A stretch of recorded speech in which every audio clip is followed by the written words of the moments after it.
धन्यवाद करते हैं। जो अगुए भाई जो हैं हमारे जो वचन में चल रहे हैं, सभी लोग चल रहे हैं, ठीक है। जितने भी हमारे वचन में अगुए चल रहे हैं, काम कर रहे हैं, वो सब हमारे रिस्पेक्ट योग हैं, तो उनको भी धन्यवाद, बिल्कुल शुक्रिया। चाहे भाई हो चाहे बहनें हो, तो उनको बहुत धन्यवाद। तो हम लोग निकालेंगे इसमें से अंगूर की बारी में एक अंजीर का पेड़ लगा हुआ था। वो उसमें फल ढूंढने आया परंतु ना पाया। तब उसने बारी के रखवाले से कहा, देख 3 वर्ष से मैं इस अंजीर के पेड़ में फल ढूंढने आता हूँ परंतु नहीं पाता। तो इसे काट, तो इसे काट डाल कि जगह को भी क्यों छेड़े, ठीक है। तो ये बात कौन ढूंढने आया था? और वहाँ पर क्या बोला, जैसे कि अंगूर के बारी के मतलब कि जैसे कि एक घर में एक विश्वासी, ठीक, एक विश्वासी है, वो अंगूर के बारी हो गया। और जो एक विश्वासी है वो क्या है? अंजीर का पेड़, ठीक है। उस अंजीर के पेड़ ने एक भी किसी को सुसमाचार नहीं पाया, किसी को नहीं मिला, अपने घर वालों को नहीं छुड़ाया, अपने घर में वचन नहीं रखा, अपने परमेश्वर का मान्यता अपने घर के अंदर नहीं दिया। किससे सवाल हो रही है? जो एक घर के अंदर विश्वासी है, उससे ये सवाल किया जा रहा है कि जो है घर के अंदर एक है, बाकी घर को भी नहीं निकाल पड़ा। हमारा कहने के मतलब कि अगर हम फिल्टर का पानी पी रहे हैं तो अपने बच्चे को कौन सा पानी पिलाएंगे? फिल्टर का पानी पिलाएंगे। कि हम ये कहेंगे कि नहीं हमारा बच्चा तो फिल्टर का पानी पीने ही नहीं चाहिए। अरे उस बच्चे से कहो कि अगर तू फिल्टर का पानी नहीं पिएगा तो मर जाएगा, और तुझे डॉक्टर के पास जाना पड़ेगा, तो हम बार बार तेरी इलाज नहीं कराएंगे। अब तू अगर अपने मन का है तो फिर कोई बात नहीं, पिलाएंगे कि नहीं पिलाएंगे, दवा खिलाते कि नहीं खिलाते कि नहीं, ये दवा खा लो। तो इसी तरीके से अगर हम घर में विश्वासी है तो आपको अपने बच्चे से भी कहना पड़ेगा कि पिता को धन्यवाद करो, क्योंकि दुनिया के मालिक एक ही है, और वही तुम्हारी रक्षा करेगा, और वही तुम्हें बुद्धि देगा, और वही तुमको हर तरीके से तुम्हें आगे निकालेगा। तो ये चीज परमेश्वर ने सवाल किया। अगर घर में एक भी विश्वासी है, खाली सोच रहा बस मेरा भला हो जाए, बाकी हमारा पति नहीं चला, मेरा बेटा नहीं चला, कोई बात नहीं, उसे हमें निकालना है कि नहीं निकालना है ना। नहीं निकालोगे तो क्या करेगा परमेश्वर? जो एक है ना उसको भी काट देगा, बेकार है तू इस घर में भी रह के। तो वचन के द्वारा हमें ये समझाया जा रहा है। तो क्या अभी भावना ने क्या बताया कि कोई अगर कंगाल है तो उसको, जैसे कि क्या होता है कि हमारा कहने के मतलब कि आज जो हम घर में, जैसे घर में हम क्या कहते हैं, पहले हम लोग करते थे तो लोग जब सच्चाई को जानते हैं तो कहते हैं यीशु गुरु मान को क्या कहते हैं, पूजा छोड़ना पड़ेगा क्या? अरे पूजा होता है, इससे कोई बड़ा पूजा है क्या? इससे कोई बड़ा पूजा है? तो पूजा के मतलब कि आप अपने घर में बैठो और अपने बच्चों को दिखाओ कि दुनिया का मालिक यही है।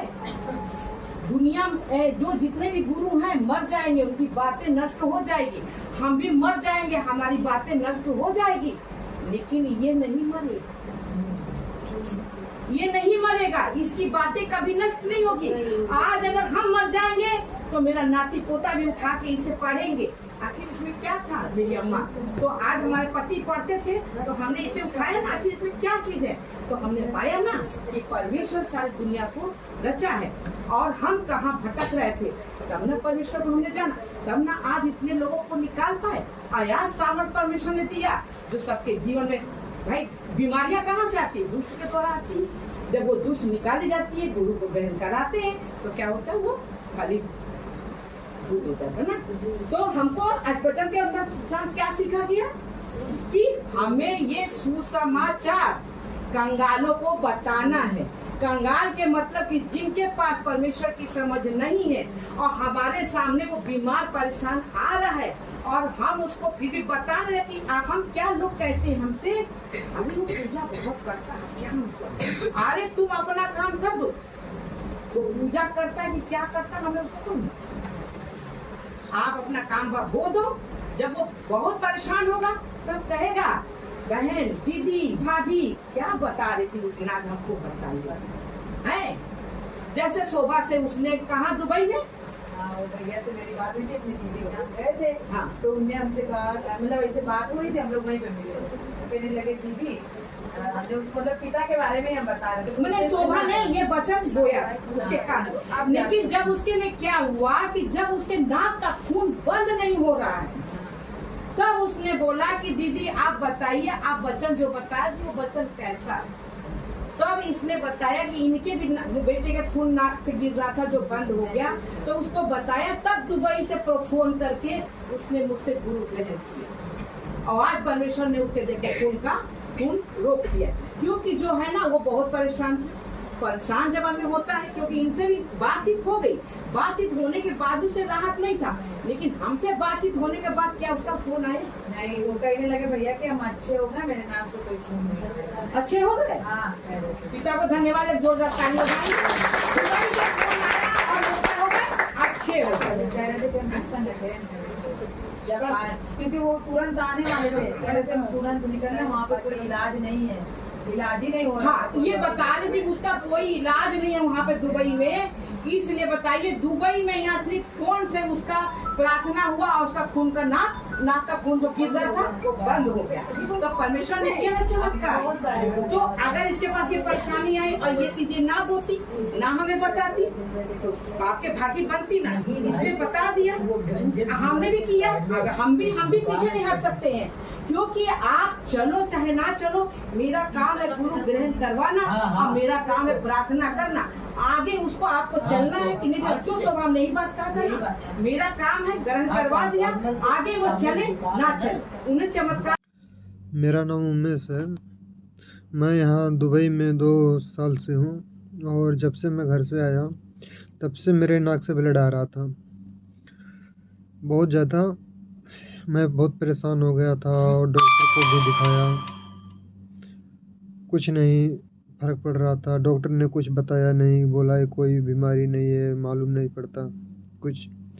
मैं बहुत परेशान हो चुका था, तो मैंने एक दिन शोभा दीदी का से बात किया। शोभा दीदी ने उषा मैम का नंबर दिया और मैं उनसे बात किया और उन्होंने से बोला कि प्रार्थना कीजिए, ऐसे बात। मेरे को पता नहीं क्या हुआ, उन्होंने प्रार्थना किया और मेरा ब्लड यानी आज 15 दिन हो गया, ब्लड नहीं आ रहा है, कुछ नहीं है, अभी अच्छा है, सिचुएशन बहुत अच्छा है। 2 साल हो गया था मेरे को इधर में और कंटिन्यू आ रहा था ब्लड, एक बार नहीं, दिन में कम से कम 5 बार 6 बार और ज़्यादा ब्लड आ रहा था नाक से। ना चले, उन्हें चमत्कार लगेगा, अच्छा लगेगा, आगे चलेंगे, नहीं चले कोई बात, क्योंकि हम बार बार ये चीज कहते हैं, ना हमने किसी को पकड़ा है और ना हमने किसी को पकड़ा है, ना हमारा बार बार यही कहना है। तो पिता को धन्यवाद करते कि जो लोग आते हैं हमें पाते हैं और हम सबको मिल जाते हैं ना, तो इसलिए है पिता का धन्यवाद। और एक चीज और भी है, जैसे हम फेसबुक पे डालते हैं कोई चीज, हम ये नहीं कहते हैं कि आप कमेंट नहीं करोगे, लाइक नहीं करोगे तो हम बढ़ नहीं पाएंगे सोशल मीडिया पे। हमारा कहना, हमें पूरा विश्वास है जो कुछ भी करेगा हमारा परमेश्वर की तरह करेगा। लेकिन अगर मैं वीडियो डालती हूँ तो किस लिए डालती हूँ वीडियो? सिर्फ आप लोग के लिए डालती हूँ कि ताकि आप लोग विश्वास में बने रहो और आप लोग की तंदुरुस्ती में, जितने भी हमारे सच्चाई के लोग, क्योंकि हमारी वीडियो दूर दूर पे लोग जो विश्वासी हैं वो सुन रहे हैं। लेकिन हमारा कहने का मतलब ये है कि लाइक इसलिए बहुत जरूरी हो जाता है करना और कमेंट हो जाता है, आप उसकी कर अदा कर दीजिए। आप अगर उसका कर अदा नहीं करेंगे तो आपको कोई लाभ नहीं मिलेगा, क्योंकि इसलिए कि हमारे पिताजी कहते थे बचपन में जब हम बंदर का खेल देखने जाते थे तो कहते थे कि बंदर का खेल देख के आ गई हो, कुछ उसको दी हो जाके।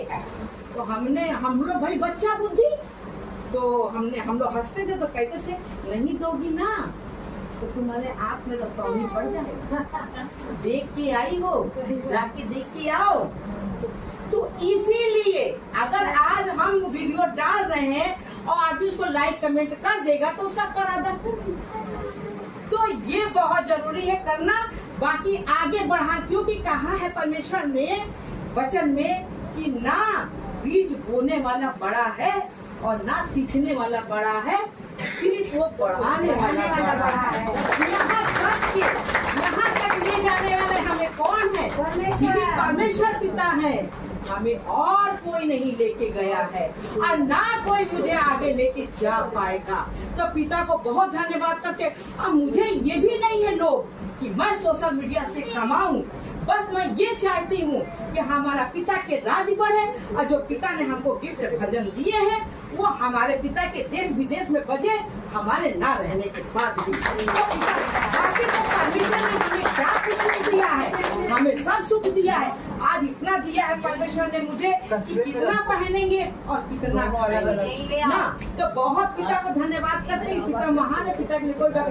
आज हम अगर चाहें कि हम अंबानी बन जाए, उनकी बीवी नहीं, हम ये नहीं चाहते, कभी नहीं चाहते हैं और ना हम बनना चाहते हैं। बस हम ये चाहते हैं कि हमारा जो शरीर है ये बढ़िया रहे और हम सबको बचा सके। बहुत से लोग तरसते हैं कि हमारी बहू सेवा नहीं करती है, मुझे पानी नहीं देती, मुझे ये कैसा सुख। अरे हम तो कहते हैं कि पिता सब बहू सासों को ऐसा बना दो कि वो अपनी बहुओं को बना के खिलाए, अपनी बहुओं को बना के खिलाए, इतनी वो तंदुरुस्त रहे कि वो किसी की लाचार ना बन जाए।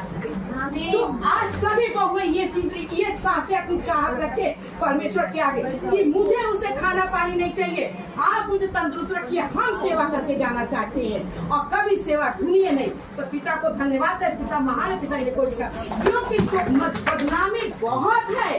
बदनामी इसलिए बहुत है कि आज अभी अपने बेटे को, अपनी बेटी को माँ कितना भी मारेगी कुछ नहीं होगा, लेकिन अगर बहू को सास ने बोल दिया तो बहुत कुछ हो जाएगा।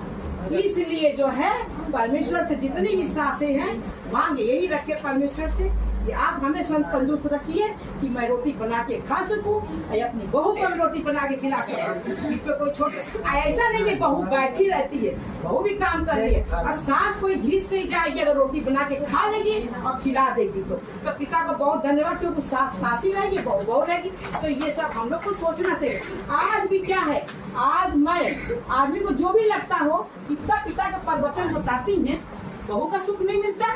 अरे बहू का सुख क्यों नहीं मिलता? आज हम खुद इतना परमेश्वर से मांगे, क्योंकि जब हमारी सास थी तो सास कहती थी, कहने लगी खाना हम देते थे उनको निकाल के, तभी मेरी सास खाना खाती थी। बनी बैठ जा बेटा। तो जब हमारी सास को हम खाना देते थे तभी वो खाती थी।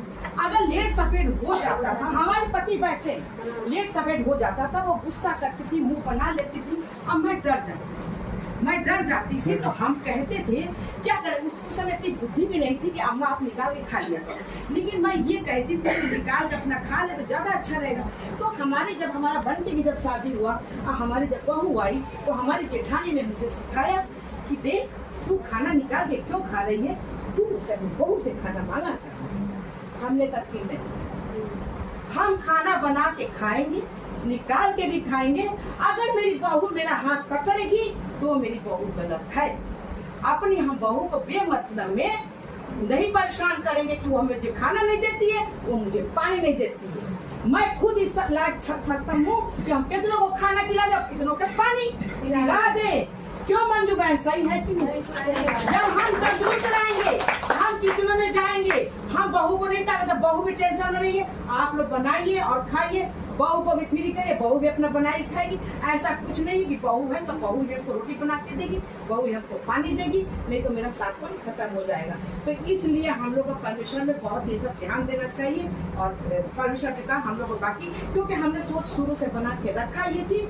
क्योंकि लोग कहते हैं ना कि हमने किया है, अपनी सास को तुम नहीं करोगी, या हमने इतना किया तो हमको तो नहीं किया ना। तो कहते हैं लोग कि जो करोगे कोई भी नहीं।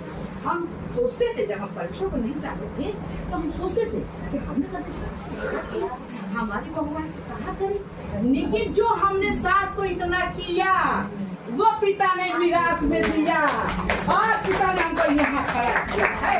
तो जो लोग करेंगे अपनी कर्तव्य समझ के तो वो यहाँ ऐसे ही खड़े होंगे कि दुनिया को बचा पाएंगे। तो पिता को धन्यवाद करते हैं, पिता महान है, पिता के लिए कोई भी काम नहीं है। और क्या लिखा है और क्या लिखा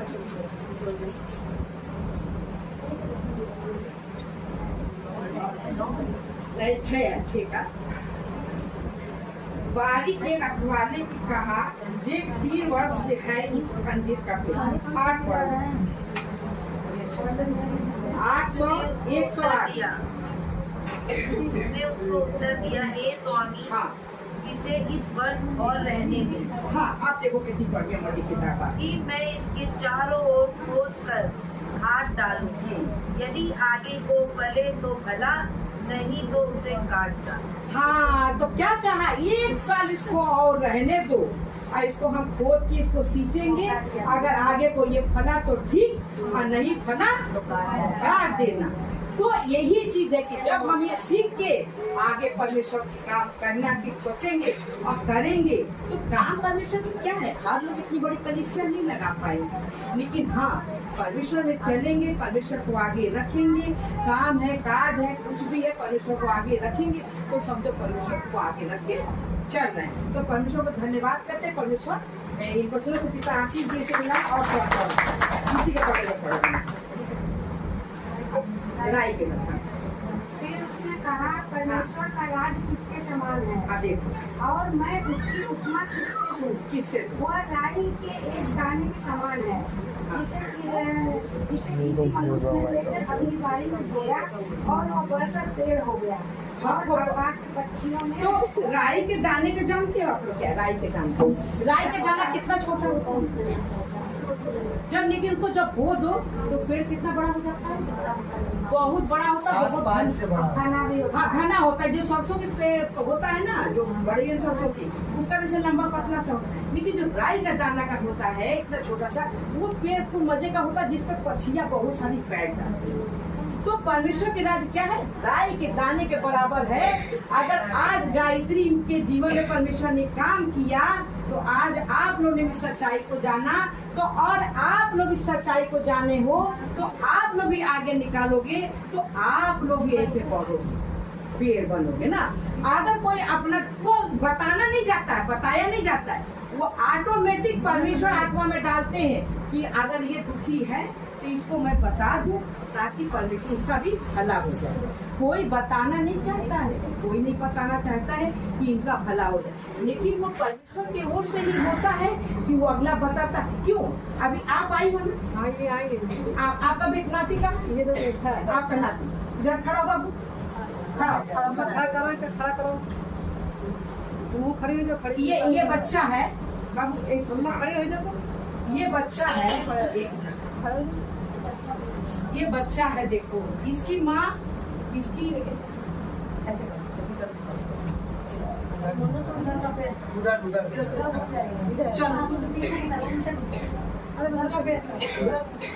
हाँ दे दो, बानी को दे दो। तो ये बच्चा है, इसकी माँ मर गई है, ठीक है, 11 दिन का, 11 दिन का था इसका बच्चा, इसकी माँ मर गई, ये नानी है, ठीक है। इसके आँख से दिखाई, बचपन से दिखाई नहीं दे रहा है, दिखता रहा पहले अभी दिखता धुंधला, तो किसको मैंने अब दिखाई नहीं देता, ठीक है ना, मतलब धुंधला को परछाई जैसा तो ऑटोमेटिक से पता, तो इसकी आँख से दिखाई नहीं देता, ठीक है, इसकी माँ नहीं रही।